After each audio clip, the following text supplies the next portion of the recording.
Como sempre, né? A pressão no Flamengo, como eu falei, sempre existiu, né? Não só no Flamengo, mas na minha carreira eu sempre tive pressão, né? Desde quando eu tentei ser jogador, mas isso não me abala, pelo contrário, me dá mais força ainda para querer dar o meu melhor a cada jogo, como eu sempre faço. E em relação ao Gabi... Fala, torcedor do Mengão, vitória do Flamengo no Maracanã. Flamengo atropelou o Boa Vista, 4-0 fora o baile. E olha que o Flamengo perdeu várias chances de gol ali. Se tivesse caprichado um pouco mais, teria saído com um placar ainda maior essa noite de hoje no Maracanã. Bora dar uma olhada aqui no pós-jogo pessoal do Sport Center da ESPN Brasil, repercutindo, falando dessa grande vitória do Flamengo contra o Boa Vista. Arrascaeta foi o destaque, marcando 2 gols. Aproveitar aqui e já deixar os créditos do vídeo à ESPN. Vou estar deixando o link na descrição. Torcedor do Mengão que está feliz, está contente com essa vitória, já chega deixando aquele like no vídeo. O like você vai estar ajudando o nosso trabalho. Mas agora, bora pro vídeo, galera. De Flamengo, que goleou, voltou a ser líder do Campeonato Carioca nesta terça-feira. 4-0 para cima do Boa Vista. Vamos aos lances no Maracanã. E era um começo arrasador do Flamengo, né? Ó o Luiz Araújo. Muita gente falava isso quando ele chegou ao Flamengo, né? Não, ele é aquele cara que joga na direita, mas traz para dentro para chutar.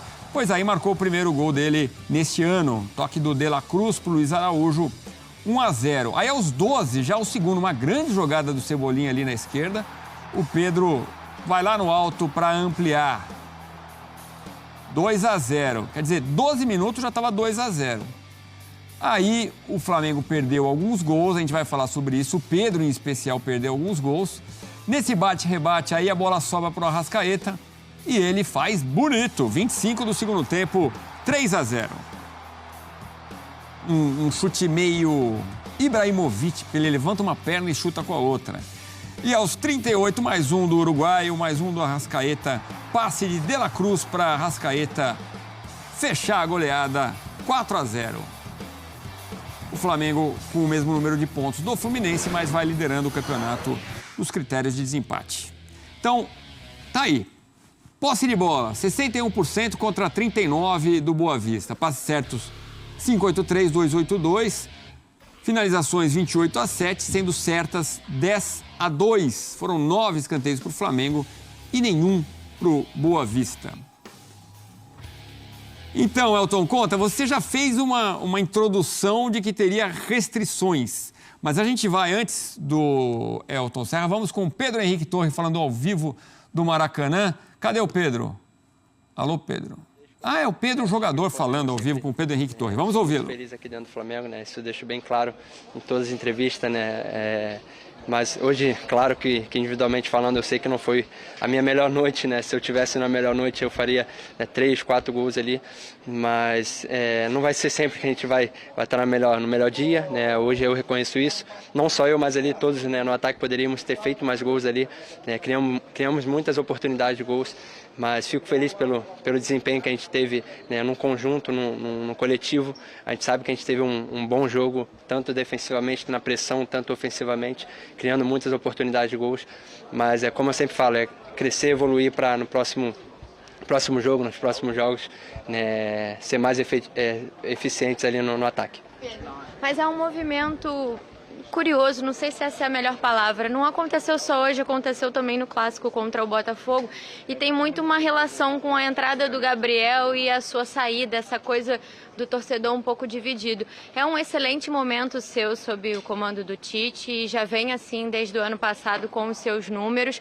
Como é que é para você administrar um pouco isso e lidar com essa coisa passional da torcida? Porque não é uma vaia por um pênalti perdido ou um gol perdido, como você disse, talvez não tenha sido sua melhor atuação, mas você está num momento sólido no Flamengo. Como é que você lida com isso?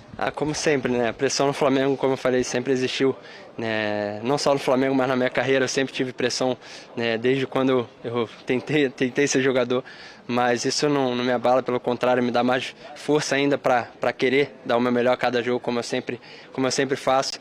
E em relação ao Gabi, eu acho que a gente sempre, né, se deu muito bem, a gente conquistou grandes coisas juntos também, um lado um do outro. Acho que sempre criaram nessa vamos dizer, rivalidade, né, entre mim e entre ele, mas a gente sempre se deu muito bem dentro de campo, fora de campo também, né, então eu acho que é o Flamengo que ganha com isso. A gente tem que estar procurando estar cada um no seu melhor nível para ajudar o Flamengo, e é isso que eu penso, cada jogo, cada treino dar o nosso melhor, como eu sempre fiz aqui no Flamengo. Pedro, foi uma partida muito boa do Flamengo, você mesmo destacou, mas você também fez a ressalva de que como o time perdeu bastantes oportunidades. É algo que vem de bastante tempo no Flamengo, e nesse trabalho do Tite de hoje é uma grande ressalva ainda nesse início de temporada. Vocês têm conversado sobre isso, porque apesar da grande atuação, da grande fluidez ali no meio de campo, também tem 2 meias agora, De La Cruz, Arrascaeta. É o que tem que corrigir bastante nesse setor ali da frente do Flamengo, especialmente? Então, gente, como eu falei no outro jogo, a gente vem conversando isso para no setor ofensivo ali a gente criar mais oportunidades de gols, né? No último jogo a gente criamos muitas oportunidades, nesse também, então espero que a gente possa continuar nessa pegada, né? Não só ofensivamente, mas defensivamente a gente não vem tomando gols também. Isso é bom, né, para a consistência do time. Então é o que o professor trabalha, o professor Tite, ele trabalha muito bem durante a semana, né, tanto setor ofensivo e defensivo, mas claro que a gente sabe que está no início do trabalho, né, então a gente possa continuar crescendo e evoluindo com o professor Tite. Pedro, só para aproveitar você aqui rapidinho, porque o Dorival vai convocar semana que vem, não sei se a gente vai ter outra chance de falar com você. O Dorival foi o técnico que fez com que você chegasse à Copa do Mundo, ou te ajudou nesse processo. E agora ele está do outro lado e o Tite, que foi o técnico que te chamou, está com você. O Dorival falou que ele olharia muito para o futebol brasileiro, que ele acha que o nível aqui é muito alto. O que você espera dessa convocação? Você está criando uma expectativa com isso? Com certeza, com o professor Dorival eu fui muito feliz, né, aqui no Flamengo, não só eu, mas todo o time, né, com conquistas muito importantes, né, a Copa do Brasil, a Libertadores, né, e fico feliz por ele ter chegado à seleção brasileira. Sem dúvida nenhuma eu trabalho, né, no Flamengo, um clube grande, né, onde é uma vitrine também para mim, né, ele me fez chegar na seleção brasileira, na Copa do Mundo, e é claro que eu, como jogador do Flamengo, tenho que pensar grande, e sem dúvida nenhuma a seleção brasileira continua sendo, né, um objetivo para mim, né, individualmente falando, e espero que sim, eu possa entrar nesse ciclo e conquistar grandes coisas, não só aqui no Flamengo, mas também pela seleção brasileira.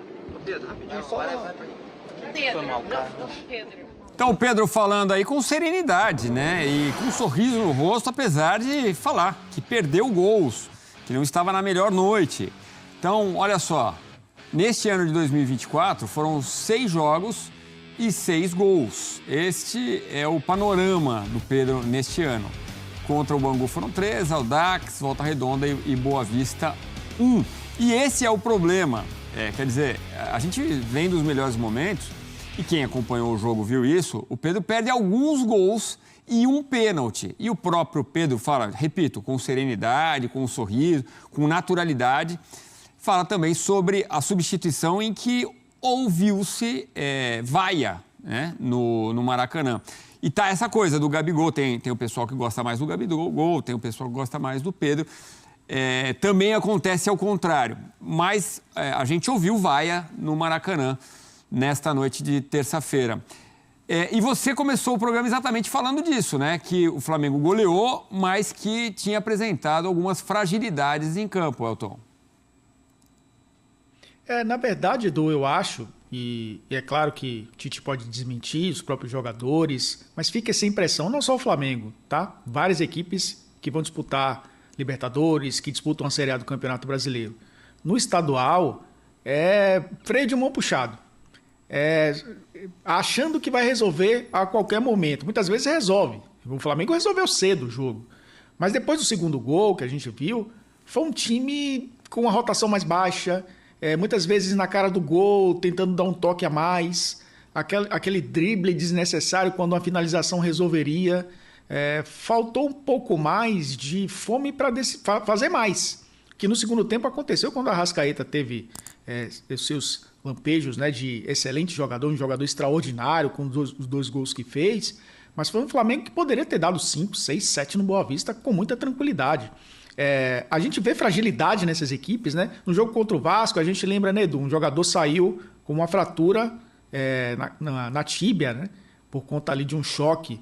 Hoje o jogador se eu não me engano foi o Christopher, né, se eu não estou enganado, que acabou saindo lesionado. por conta de... na queda, numa dividida, ele acabou torcendo o joelho. São equipes frágeis nesse sentido também, fisicamente, né?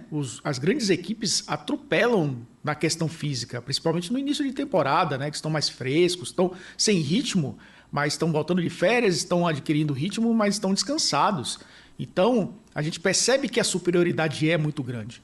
E isso acabou não se refletindo durante boa parte do jogo. Eu acho que é lógico que o Flamengo, quando subir o patamar técnico dos adversários, vai jogar numa intensidade maior. Não sei se está dosando energia, esperando os grandes jogos, mas é um time que talvez esteja tão acostumado aos grandes jogos, né, os grandes enfrentamentos, que jogos como esses acabam tirando um pouco até o foco dos jogadores. Acaba até tirando um pouco o ímpeto dos atletas. Mas foi um jogo protocolar de um time que era muito superior, que ganhou com muita tranquilidade. E vai aí se garantindo cada vez mais nessa luta pelo título estadual. Foi realmente uma contusão muito feia, muito séria do Matheus Alessandro, né? Aos 16 do primeiro tempo, Matheus o Eric Flores entra no lugar dele. É uma cena bem forte no Maracanã. E a primeira informação é que ele rompeu o ligamento cruzado, que se recupere o mais rapidamente possível. A gente tem também uma linha do tempo que a gente pode conversar aqui, Elton e fã de esporte, sobre essa história Pedro e Gabigol. É o lance do Flamengo atacando, o VAR chama e a bola realmente bateu ali na mão do zagueiro. O Gabigol estava entrando em campo, estava se preparando para entrar. Aí o juiz ouve o VAR e o Gabigol fica pedindo, quero bater. Ele pede para entrar em campo e bater. Chega a falar isso para os companheiros em campo. E o árbitro vai ao VAR e consegue confirmar ali que realmente houve o pênalti, que a bola bate na mão do zagueiro do Boa Vista. Então o juiz vai lá e marca a penalidade. O Gabigol ainda conversa com o Tite ali. Ele e o Bruno Henrique se preparando para entrar e a substituição não ocorre. Aí o árbitro vai a campo, vai conferir e a gente já sabe o que vai dar. O Pedro vai bater e vai errar. Fica chata essa situação. O Gabigol pedir, tá certo ele pedir para entrar? O Gabigol também perdeu o pênalti essa temporada, né, Elton? E a substituição não foi autorizada pelo árbitro, por isso o Pedro acabou batendo e perdendo. Eu acho que o peso fica muito maior porque o Pedro perdeu o pênalti. Porque ele estava em campo e em campo ele seria o batedor aos 2 minutos do primeiro tempo, aos 49 do segundo tempo, sem o Gabriel em campo. Essa conversa com o Tite, né, que a gente não sabe de longe o que aconteceu, mas há um sinal de positivo no Tite ali. Provavelmente para o Gabriel entrar e ele entrando seria o batedor. Se está frio, se não está, o jogador está preparado para isso, né, para essas situações. Acabou não entrando em campo e o Pedro que bateu. A vaia do torcedor, que não é a primeira vez, né, que isso acontece nos jogos do Flamengo, é justamente e a gente já discutiu isso aqui, né, Edu? Justamente pela idolatria que o torcedor tem pelo Gabigol, que é natural. O cara que decidiu Libertadores para o Flamengo. E Libertadores a gente não precisa nem usar o plural, porque já é plural, né? Então é um jogador fundamental para a história do Flamengo. E o Pedro, acho que foi bem consciente, ele foi muito inteligente, inclusive, na zona mista, quando ele praticamente dá o livre-arbítrio para o torcedor, que ele tem que dar mesmo, porque o torcedor ele se manifesta da forma que acha melhor, dentro, obviamente, de uma sociedade equilibrada. As vaias, os aplausos na arquibancada são totalmente válidos. E cito o Gabriel, né? Ganhamos coisas importantes aqui juntos. Um cara que ele sabe que é importante para o Flamengo. Então ele conseguiu sair muito bem nessa história. O titular é ele, né? E quem escala é o Tite. E acho começou que falando... essa briga não é entre os dois. Sim. E já começou falando dos erros, com naturalidade, já Sim. admitindo que não foi uma noite excelente. Foi uma boa colocação do Pedro mesmo. Vamos ouvir o técnico. Aí, torcedor do Mengão, grande vitória do Flamengo no Maracanã, 4-0 contra o Boa Vista. Luiz Araújo abriu o placar, Pedro fez o segundo e o Arrascaeta marcou mais 2 vezes. O Flamengo goleando o Boa Vista por 4-0 e olha que teve chances ali para fazer 6, 7 gols no Boa Vista hoje. O Pedro ainda perdeu um pênalti. Os batedores de pênalti do Flamengo, o Gabigol era o batedor oficial, né, que tinha mais um cara que era bem difícil, né, perder pênalti. O Pedro não é um bom batedor e perdeu uma cobrança hoje contra o Boa Vista, mas o Flamengo foi muito superior. Tá certo que o Boa Vista não é um grande adversário, com todo respeito, mas o Flamengo tem todos os méritos nessa partida aí, dessa grande vitória de hoje lá no Maracanã. Uma partidaça 4-0, destaque mais uma vez para a zaga do Flamengo, que não sofreu gols, uma defesa bem regular, né, com o Tite. Flamengo jogando um bom futebol e aos poucos, né, tá dando para ver o time evoluindo, Flamengo fazendo uma partidaça. O Gabigol entrou ali no segundo tempo e o Pedro, que saiu, até alguns torcedores vaiaram o Pedro no Maracanã, aplaudiram o Gabigol. Muitos torcedores querem, né, o Gabigol de titular, pedem o Pedro no banco, mas o Pedro está se destacando, fazendo gols. Rodada anterior mesmo marcou 3, hoje voltou a marcar mais um gol para o Flamengo, brigando aí pela artilharia do Campeonato Carioca. Mais uma vitória importante, né, do Flamengo. Agora tem clássico contra o Fluminense no final de semana, chega com moral e confiança para essa partida contra o Fluminense. Vencendo o Fluminense é o campeão da Taça Guanabara. Mas é isso, galera. Grande vitória do Flamengo no Maracanã. Obrigado a você, torcedor do Mengão, que assistiu o vídeo até o final. Deixa sua opinião aqui abaixo nos comentários. Tá feliz, tá contente com essa vitória do Flamengo? Deixa o like no vídeo. Se não é inscrito, se inscreva. Valeu e até a próxima, galera.